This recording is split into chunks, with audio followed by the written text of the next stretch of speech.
ખૂબ સ્વાગત અર્જુનભાઈ, સમય ફાળવ્યો. પ્રવીણભાઈ, કૌશિકભાઈ, ખૂબ ખૂબ આભાર. પર્યાવરણની દ્રષ્ટિએ આપણે વાત કરીએ કે પછી સાયન્સ એન્ડ ટેકનોલોજીની દ્રષ્ટિએ વાત કરીએ તો ઘણા બધા મુદ્દાઓ છે કે જેમાં પરિવર્તન જોવા મળ્યું છે. અને આ સ્થિતિમાં સ્વાભાવિક શરૂઆત આપણે ત્યાંથી જ કરવી જોઈએ કે આ અપ્રોચ શું તમે લઈને જઈ રહ્યા છો. આ કાર્બન ક્રેડિટ છે, આજકાલ લોકો ગ્રીન બિલ્ડિંગ, ગ્રીન ને કોન્શિયસ શા માટે થઈ રહ્યા છે? આપણે પર્યાવરણનું જતન કરવું જોઈએ એવી બધાને ખબર છે, પણ હમણાંથી અચાનક શા માટે આ બધું અવેરનેસ અચાનક વધી ગઈ છે? આપણે અર્જુનભાઈ ત્યાંથી શરૂઆત કરવી જોઈએ. આપે ખૂબ સારો સવાલ અને વૈશ્વિક સવાલ ઉઠાવ્યો છે. જે પડકાર છે આ સદીનો ભારત માટે વિકાસનો પડકાર છે, અને ભારત અને દુનિયા માટે પર્યાવરણને, ક્લાઇમેટ ચેન્જને રોકવાનો અને એમાં પોઝિટિવ ચેન્જીસ લઈ આવવાનો પડકાર પણ એટલો જ મોટો છે. અને પડકારને કારણે આપણે સુનામીથી માંડી અને બીજા અનેક આપત્તિઓ આપણે આ વર્તમાન સમયમાં ઝીલી રહ્યા છીએ. પણ ભારતનું સદભાગ્ય છે કે ભારતને એવું નેતૃત્વ મળ્યું છે કે જે માત્ર ભારત માટે ટ્રેન્ડ સેટર છે એવું જ નહીં, પણ દુનિયા માટે ટ્રેન્ડ સેટ કરે છે. કાર્બન ઇમિશનનો સૌથી મોટો ઇસ્યુ વિશ્વ કેટલાય વર્ષથી ચિંતાઓ કરતું હતું, અને આપણે એવું હતું કે આ કાર્બન ઇમિશનને કારણે આપણે પૃથ્વીને, ગ્લોબને જીવવા જેવી રહેવા દેશું કે કેમ, એ સવાલ હતો. પણ આપણે બધાને ખબર છે કે સૌથી વધારે જો કાર્બન ઇમિશન આપતું હોય તો એ આપણો ફોસિલ ફ્યુલ, પેટ્રોલિયમ પ્રોડક્ટ, એ પછી વાહનો ચલાવતા હોય, કારખાના ચલાવતા હોય, વીજળીનું કારખાનું ચલાવતા હોય, એમાંથી નીકળે છે. એને રિવર્સ કરવાનું પહેલું કામ આપણા યશસ્વી પ્રધાનમંત્રી નરેન્દ્રભાઈએ 2015માં શરૂ કર્યું.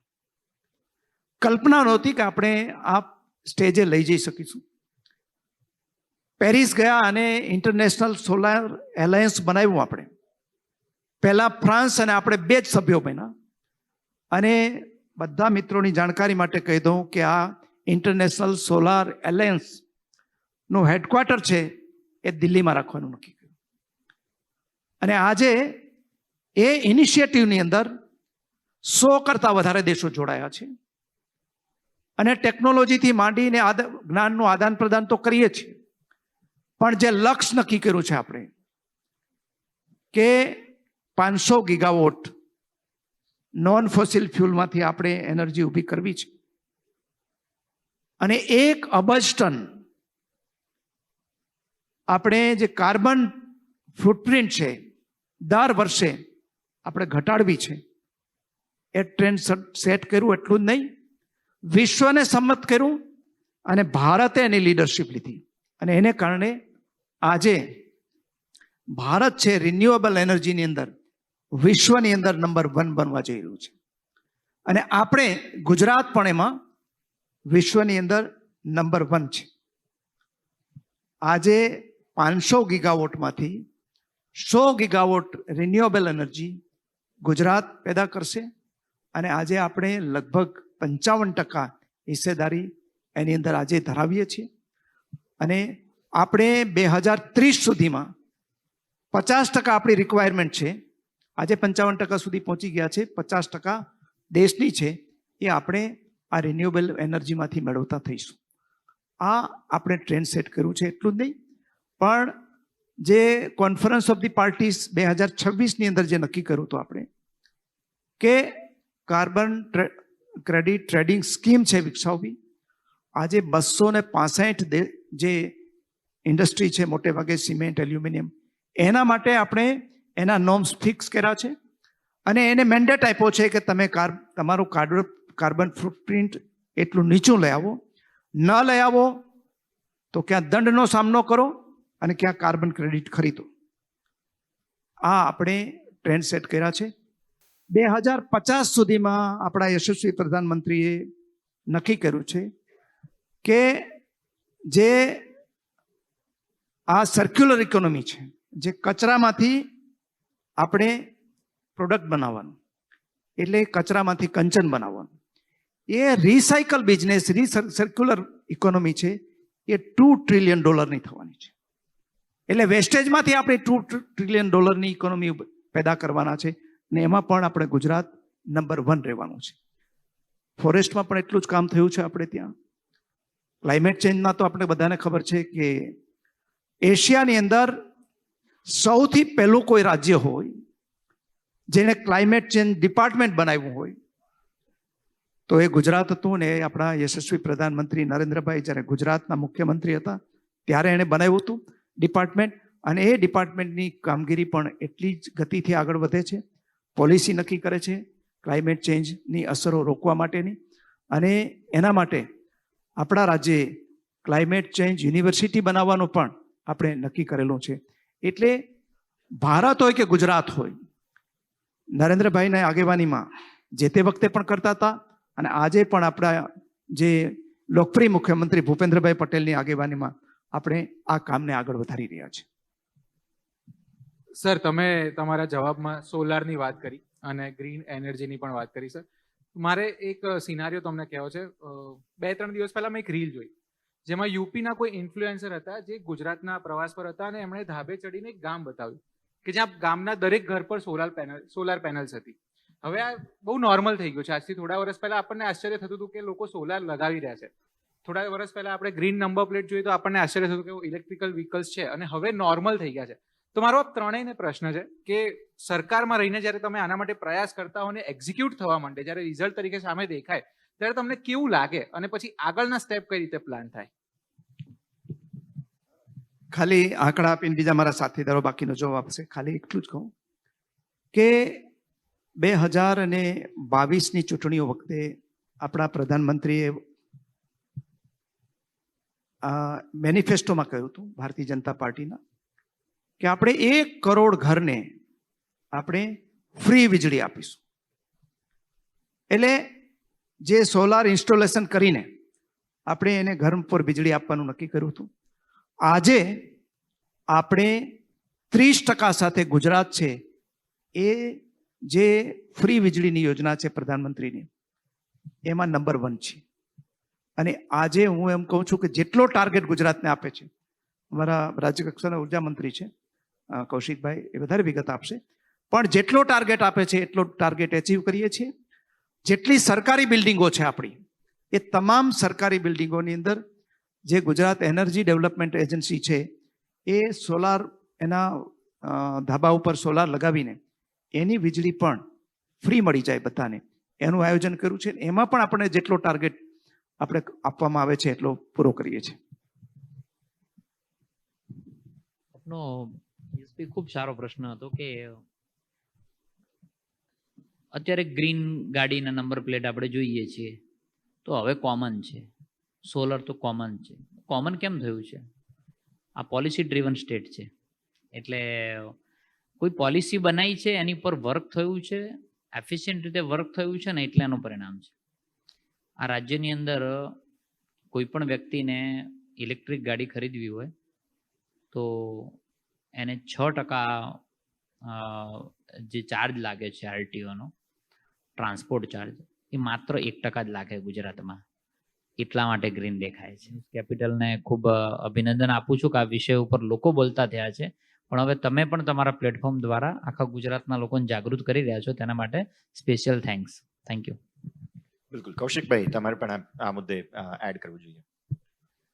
તમે જે રીતે વાત કરી કે લોકો પોતાના ઘર ઉપર સોલાર લગાડતા થયા છે, ગામડામાં જાઓ તો ગામડાની અંદર વાત હોય, શહેરમાં જાઓ તો શહેરની અંદરની વાત હોય.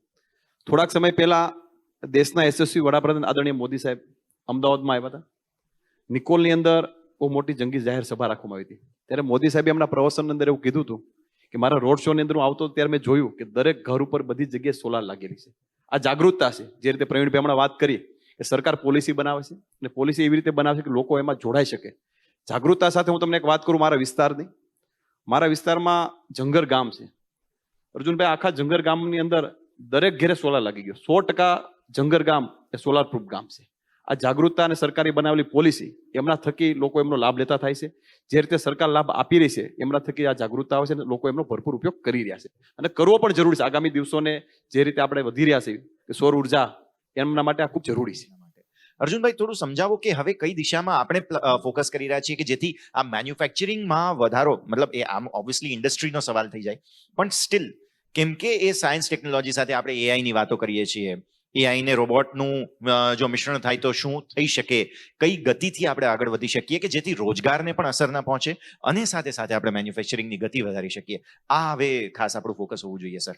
આપણે કેમિકલ ઇન્ડસ્ટ્રીની અંદર ઇન્ડિયાની અંદર નંબર 1 છીએ, ફાર્માસ્યુટિકલ ઇન્ડસ્ટ્રીની અંદર નંબર 1 છીએ, ટેક્સટાઇલ ઇન્ડસ્ટ્રીની અંદર આપણે નંબર 1 છીએ, જેમ્સ અને જ્વેલરી ઇન્ડસ્ટ્રીની અંદર ડાયમંડની અંદર ડાયમંડ પોલિશિંગ કટિંગમાં આપણે નંબર 1 છીએ. એ ઉપરાંત આપણે જે એન્જિનિયરિંગ ઉદ્યોગ છે એ રાજકોટનો એન્જિનિયરિંગ ઉદ્યોગ હોય, બ્રાસપાર્ટ ઉદ્યોગ આપણો ત્યાંનો જામનગરનો હોય કે જરી ઉદ્યોગ આપણો સુરતનો હોય, એમાં પણ આપણે નંબર 1 છીએ. આપણા ક્લસ્ટર બેઝ ડેવલપમેન્ટ જે થયા છે એને કારણે આપણે બધામાં નંબર 1 છીએ. આપણે કોસ્ટલ સ્ટેટ છીએ. દેશના બંદરો ઉપરથી જે આપણે માલ પરિવહન થાય છે એમાં 37% માલ પરિવહન માત્ર ગુજરાતના બંદરો કરે છે અને એમાં પણ આપણે નંબર 1 છીએ. એટલે જે નોર્મલ જેને કહેવાય કન્વેન્શનલ સેગમેન્ટ છે એમાં તો આપણે નંબર 1 છીએ, પણ બીજા જે સેગમેન્ટ હતા એ સેગમેન્ટમાં આપણે ગુજરાતની એટલી બધી ગતિ નહોતી. અને એનું કારણ એ હતું કે વિશ્વની અંદર જે પ્રવાહો બદલાય ત્યારે આપણે પ્રવાહોને અત્યાર સુધી ફોલો કરતા હતા. નરેન્દ્રભાઈ આવ્યા પછી એ વિશ્વના જે પ્રવાહો બદલાય એનું નેતૃત્વ ભારત કરે એવી પોલિસી આપણે બનાવી અને પડકાર ઝીલો. આપણે માત્ર 2 દાખલા આપું છું કે આપત્તિને અવસરમાં કેવી રીતે પલટાવવું, ચેલેન્જીસને ઓપોર્ચ્યુનિટીમાં કેવી રીતે પલટાવવું. એનો દાખલો કોવિડ છે. વેક્સિન બનાવવાનો પડકાર આવ્યો, વેક્સિન લઈ આવવાનો પડકાર આવ્યો. કોઈ દેશ પાસે નહોતી, એના પોતાના દેશને આપી શકે એટલી ક્ષમતા પણ નહોતી. અને આપણે બધાએ જોયું છે કે વેક્સિન બનાવવામાં સદીઓ વર્ષો જતા હતા. એ વેક્સિન આપણે 3.5 મહિનામાં ઇન્વેન્ટ કરી, રિસર્ચ કર્યું, 3 કંપનીઓ પાસે અને સાયન્ટિસ્ટો પાસે આપણે બનાવડાવી, એનું 3 કંપનીઓ પાસે મેન્યુફેક્ચરિંગ કરાવ્યું. 140 કરોડ જનતાને 1 રૂપિયો લીધા વગર એને વેક્સિન આપી, દુનિયાના ફ્રેન્ડલી દેશોને આપણે વેક્સિન આપી અને આજે વેક્સિનની અંદર ભારત છે એ વિશ્વનું હબ બની ચૂક્યું છે. એવો જ પડકાર સેમિકન્ડક્ટરનો આવ્યો. બધા મેન્યુફેક્ચરિંગ દુનિયામાં બંધ થઈ ગયા, પણ સેમિકન્ડક્ટર પાર્ટ્સ એવો હતો કે કી પાર્ટ્સ છે. એ ન હોય તો આ માઇક ન ચાલે, એ ન હોય તો આ ટીવી ન ચાલે, ઓટોમોબાઈલ્સ ન ચાલે, આપણા ફ્રીજ ન ચાલે, પંખો ન ચાલે, કશું ન ચાલે, LED લાઇટ પણ ન ચાલે. ત્યારે પ્રધાનમંત્રીએ નક્કી કર્યું કે આપણે આ બનાવીશું. દેશમાં 10 સેમિકન્ડક્ટર પ્લાન્ટ આવ્યા, એમાંથી 4 ગુજરાતમાં આવ્યા અને 2027 સુધીમાં યાદ રાખજો ભારત છે સેમિકન્ડક્ટર ઇન્ડસ્ટ્રીનું દુનિયાનો હબ બનવાનું છે અને એમાંય ગુજરાત હબ બનવાનું છે. આ નોલેજ બેઝ ઇન્ડસ્ટ્રી જે આપણી છે.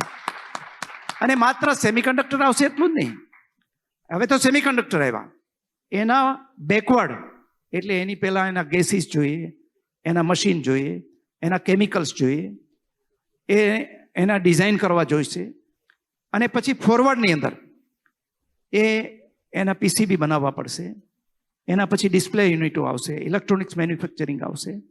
એટલે હવે જમાનો જે ગુજરાતનો અને દેશનો આવ્યો છે એ નોલેજ બેઝ ઇન્ડસ્ટ્રીનો છે. અને નોલેજ બેઝ ઇન્ડસ્ટ્રીની અંદર જે અત્યાર સુધી America, Germany, Japan, Korea, China કે તાઇવાન હતા એની જગ્યાએ હવે ભારત પહેલા કે બીજા નંબરે આવશે. આ બહુ લાંબી સમય ગુજરાતના યુવાનોએ રાહ નથી જોવાની. 2030 સુધીમાં ભારત અને ભારતમાં પણ ગુજરાત એનો હબ બનશે અને એનો ફાયદો આપણે આપણા યુવાનોને મળવાનો છે. ડેટા સેન્ટરની અંદર 1 લાખ કરોડના ઇન્વેસ્ટમેન્ટ આવે છે. 1 લાખ કરોડથી નીચું કોઈનું નથી. કેટલું મોટું ઇન્વેસ્ટમેન્ટ એક કંપની એક જ જગ્યાએ 1 લાખ કરોડનું ક્યારે કરે? એ તો સેફ કન્ટ્રી હોય અને એનું ઇન્વેસ્ટમેન્ટ સેફ હોય ને એનું રિટર્ન સેફ હોય તો જ આવે. અને એ સેફ રહેશે એવી ખાતરી એ લોકોને એટલા માટે છે કે આપણે ત્યાં સ્થિર અને મજબૂત અને વિઝનરી નેતૃત્વ છે. નરેન્દ્રભાઈ આપણા સૌના લીડર છે. સર, તમે કીધું ને કે સેમિકન્ડક્ટર હબ ભારત બનશે, તો કૌશિકભાઈ મારે તમારી પાસેથી એ જાણવું છે કે આપણે ગ્લોબલ બિઝનેસની વાત કરીએ છીએ ગિફ્ટ સિટીમાં ખાસ કરીને, અને માઇક્રોન જેવી મોટી મોટી કંપનીઝ પણ હવે આપણે ત્યાં રોકાણ કરે છે. તો જ્યારે નવી કંપનીઝ આવતી હોય, ઇન્ટરનેશનલ કંપનીઝ આવતી હોય ને નવું કંઈક થઈ રહ્યું હોય ત્યારે પડકારો પણ આવે, કેટલીક વખત પ્રોબ્લેમ્સ પણ આવે, પ્રોબ્લેમ્સ વગર સફળતા મળતી નથી. તો આવી કંપનીઝ લોકોના કંઈ ડિસ્પ્યુટ આવે તો એને ફાસ્ટ ટ્રેક કરીને સોલ્વ કરવા માટે આપણે શું પગલાં લેતા હોઈએ છીએ? સરકાર તરફથી શું પ્રોસેસ થતી હોય છે? બહારથી કોઈ પણ કંપની જ્યારે ગુજરાતમાં ઇન્વેસ્ટ કરવા માટે આવે છે, સરકારનું કાયમિક માટે મોટું મન છે. આદરણીય વડાપ્રધાન મોદી સાહેબ અને રાજ્યના મુખ્યમંત્રી આદરણીય ભૂપેન્દ્રભાઈ પટેલ સાહેબ બિઝનેસ કરનાર જે બહારથી જે વિદેશથી આવે છે, કોઈ પણ દેશમાંથી આવે છે, પણ ગુજરાત શું કામ પસંદ કરશે? કારણ ગુજરાત બધી વ્યવસ્થા, સુરક્ષાની દ્રષ્ટિની વાત હોય, સરકારની સપોર્ટની વાત હોય, કોઈ પણ ભૌગોલિક પરિસ્થિતિની વાત હોય તો ગુજરાત સરકાર કાયમિક માટે એમાં સપોર્ટમાં જ હોય છે. એમના થકી બહારની કંપનીઓ અત્યારે ગુજરાત તરફ વધારે વધારે આવી રહી છે અને ગુજરાતમાં ઇન્વેસ્ટ કરવા થકી ગુજરાતને કઈ રીતે આપણે મજબૂત કરવું, એ જે નરેન્દ્રભાઈ મોદીનું સપનું છે એમાં આપણે બધા આગળ વધી પણ રહ્યા, તમે જોઈ પણ રહ્યા છો. હવે આપણે સ્વાભાવિક છે કૌશિકભાઈ, અત્યારે જે પરિસ્થિતિ બની છે તે સુધારા તરફની છે કે હવે આગળ માટેનું ભવિષ્ય જે છે તેને આપણે કઈ રીતે વધુ સરસ દિશામાં લઈને જઈએ. તો આવી સ્થિતિમાં એક મુદ્દો જે EVs પર આપણે ફોકસ કરી રહ્યા છીએ, ગ્રીન વ્હીલ્સની વાત કરી રહ્યા છીએ, રાઈટ? પાવર આપણો જે છે તે પણ ગ્રીન થઈ રહ્યો છે અને આપણા જે વાહનો છે તે પણ વધુ ગ્રીન બનતા જઈ રહ્યા છે. તો એ થોડું સમજાવો. હવે આપણે જે દિશામાં વધી રહ્યા છીએ આગળ, એક તો નવા વાહનો સતત આવી રહ્યા છે, નવી ટેકનોલોજી. હજુ તો નીતિન સર તો જે હાઇડ્રોજન કારની વાત કરીએ તો બહુ જ ખરેખર ઇન્ટરેસ્ટિંગ છે. તો આ થોડું હવે સમજાવો, એ દિશામાં શા માટે આપણે જવું પડી રહ્યું છે? અગેન લિંક તો પર્યાવરણની સાથે જ થાય છે, બટ સ્ટીલ એ જે નિર્ણયો આપણે લઈ રહ્યા છીએ એના વિશે થોડું આપણે માહિતગાર જરૂર કરવા જોઈએ, કારણ કે એ પણ આપણા અર્થતંત્રને સીધી રીતે અસર કરે છે. જે રીતે ગ્રીન વ્હીલ્સ અને ક્લીન પાવરની આપણે વાત કરતા હોઈએ છીએ, સામાજિક રીતે ઘણીવાર આપણે એવું થાય કે સૌર ઉર્જા આપણે ઉત્પન્ન કરવાની વાત આવતી હોય છે. ઘણીવાર આમના થકી મોટા પ્રમાણમાં આપણે ફાયદાઓ પણ મળતા હોય છે. અને અત્યારની પરિસ્થિતિ પ્રમાણે સમય અત્યારે એમનો આવી રહ્યો છે, આગામી સમયની અંદર એ આપણા માટે ખૂબ જરૂરી છે. હું તમને બે વિષયથી માહિતગાર કરવા માંગુ છું. આદરણીય અર્જુનભાઈ પણ સૌરાષ્ટ્રમાંથી આવે છે, હું પણ સૌરાષ્ટ્રમાંથી આવું છું. એક સમય એવો હતો કે ખેડૂતોની માંગ એવી થતી હતી, વર્ષોથી ખેડૂતો પાસે એક માગણી આવતી હતી કે ખેડૂતોને દિવસે વીજળી આપવામાં આવે. દિવસે વીજળી આપવાનું કારણ એ હતું, ખેડૂતોની માગણી પણ યોગ્ય હતી, પણ દિવસે વીજળી ખેડૂતોને મળતી નહોતી. કારણ કે અત્યારની પરિસ્થિતિ, આપણે ત્યારની પરિસ્થિતિ જોઈએ તો ગીર કાંઠાની અંદર, ગીર વિસ્તારની અંદર જંગલી જનાવરની વાત કરીએ, ખેડૂત રાત્રે શિયાળો હોય, ઉનાળો હોય કે ચોમાસું હોય, કોઈ પણ પરિસ્થિતિ હોય, આ પરિસ્થિતિની અંદર ખેડૂતોને રાત્રે પોતાના ખેતરે જવું પડે, પાણી વાળવું પડે. પણ રાત્રે વીજળીના કારણે રાત્રે જવું જ પડે. ઘરના પણ પરિવારના લોકો ચિંતા કરતા હતા. આ સૌર ઉર્જાના કારણે જે રીતે ઉર્જા ઉત્પન્ન થવાની વાત આવે, એ પાવર ઉર્જા જે રીતે આપણે ઉત્પન્ન થઈ રહી છે, વિન્ડ થકી પણ આપણે ઉર્જા ઉત્પન્ન કરી રહ્યા છીએ. આ બધી ઉર્જા જો દિવસે વીજળી ખેડૂતોને મળતી થાય, એ દેશના યશસ્વી વડાપ્રધાન આદરણીય મોદી સાહેબે સપનું જોયું હતું. અને ખેડૂતોની વર્ષો જૂની માગ એ નરેન્દ્રભાઈ મોદી સાહેબ દ્વારા પૂરી કરવામાં આવી. આ બધી ઉર્જા દિવસે ઉત્પન્ન થવાની શરૂઆત થઈ. આના થકી ખેડૂતોનો જો પ્રશ્ન હતો, અત્યારે હું તમને કહેતા મને ગૌરવ છે કે રાજ્ય સરકાર દ્વારા જે રીતનું પગલું ભરવામાં આવ્યું, સવારે 5 થી લઈને રાતના 9 સુધી દરેક ખેડૂતોને વાડીએ દિવસે વીજળી આપવાનું કામ એ રાજ્ય સરકાર દ્વારા ખૂબ સારી રીતે કરવામાં આવ્યું છે.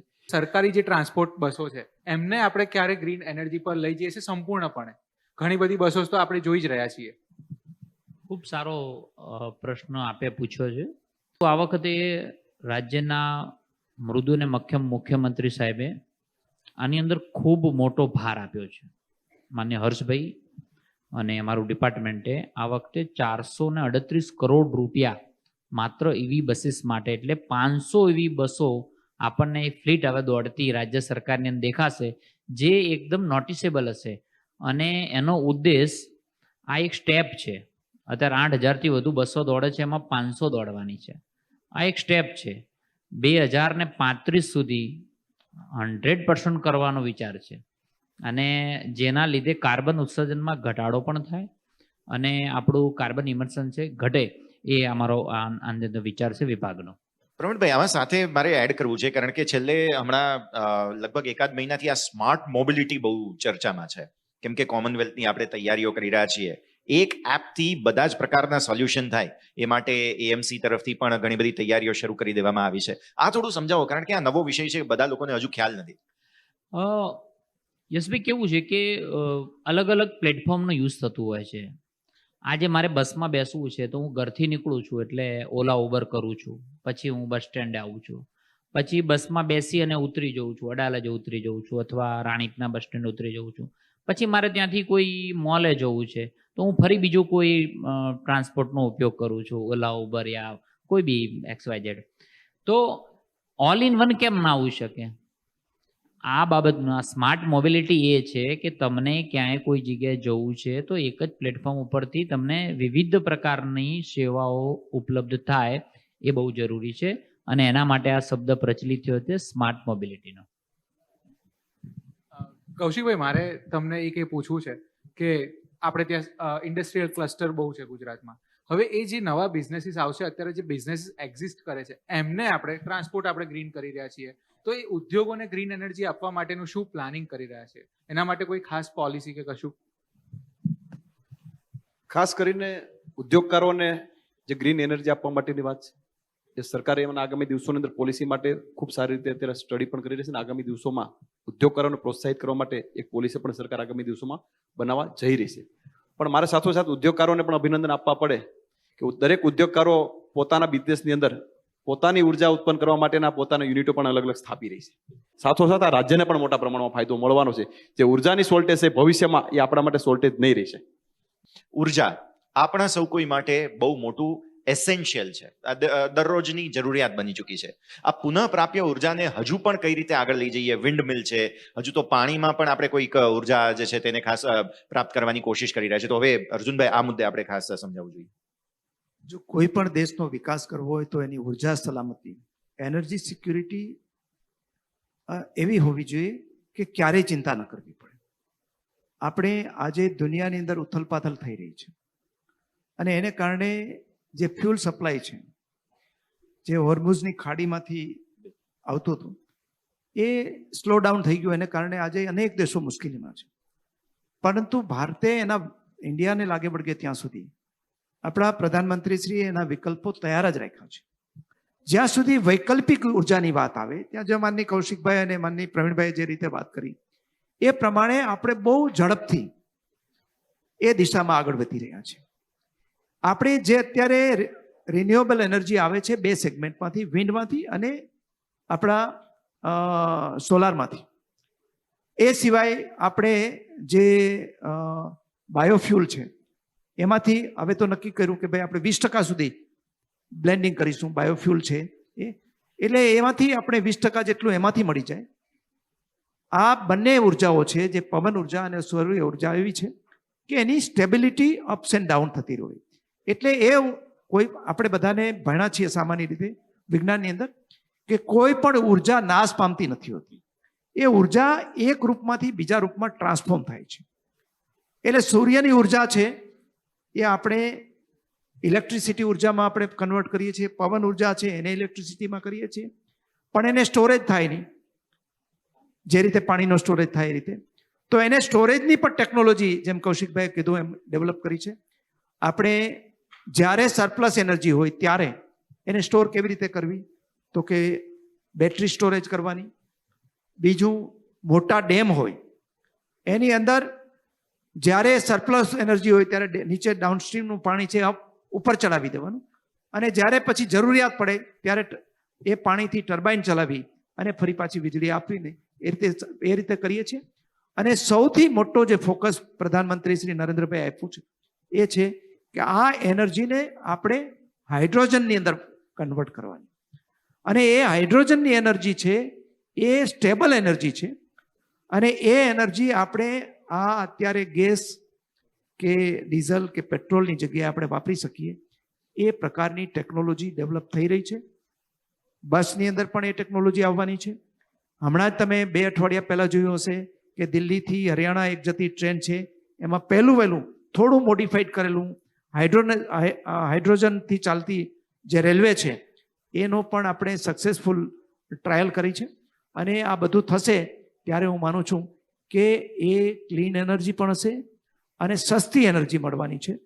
પણ એના માટે જેમ દિવસો વધતા જાય, આજ જે પહેલો પાર્ક આપણે કર્યો અહીંયા બનાસકાંઠાની અંદર, આપણે રાધાનેસડાની અંદર, ત્યારે 16 રૂપિયે યુનિટ વીજળી આપણે ખરીદતા હતા અને એ ઘટતા ઘટતા આજે 2 રૂપિયા અને 60 પૈસાની આસપાસ આપણે વીજળી પડતર થાય છે.